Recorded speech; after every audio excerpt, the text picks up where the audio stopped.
Alright, so over here at Tuners in Orange Park, I got to get a dyno tune because I want to compare data.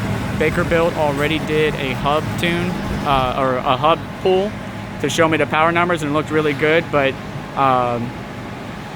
P2R team wants to see dyno jet numbers, and that's what this is, right? Hub dyno, dyno jet, they're all different.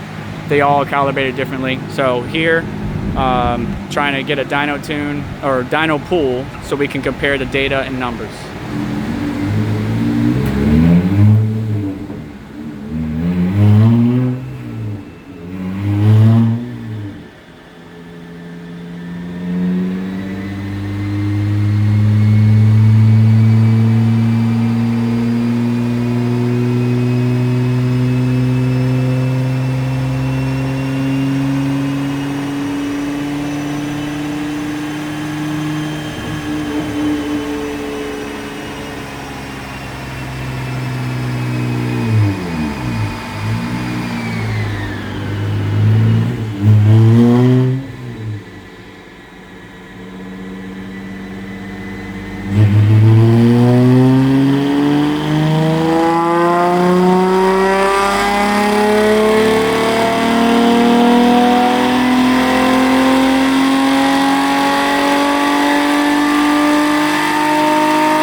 Alright, so we're back home now and off the dyno. I just needed those pulls in order to get some data to a colleague down South Florida. Got a sheet from Tuners, but you saw 3 different pulls. Basically just showed up after driving all the way across Jacksonville, right? Because I needed to get an alignment. Still need to fix something on the front here, but the rears are at least done. I'll be back there tomorrow at time of recording, but needed to get a dyno jet, right, or a roller dyno pool to compare some numbers because the previous ones was on the hubs.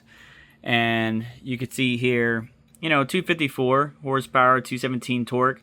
We saw in the 260s, almost 270 horsepower and a little bit more torque on the hub dyno. But either way, she's back home. Didn't overheat one bit after all that driving and a couple of dyno pulls. The stock radiator running really good, keeping everything cool. I'm going to keep an eye on my Honda Blue coolant. And when I got to my parents' house, it was just running like a champ. So stout.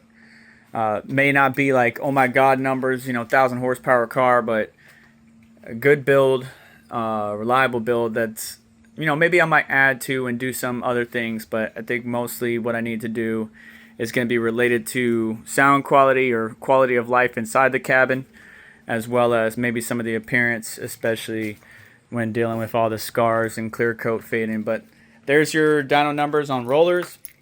Don't forget, it also, again, we drove pretty much about 45 minutes all the way across Jacksonville through traffic. So it's probably a little bit of heat soak going on, but still not bad numbers. And I think this car weighs around 2,600 pounds with the manual version. It's a little bit more with the automatic version, but that's it. I wanted to take you on this journey with me. Do me a favor on the way out, hit that like button. Make sure to get subscribed, hit the notification button to stay up to date, as well as check out additional links in the description to help support the channel and what we do here. And I'll catch you in the next one. All right? Take care.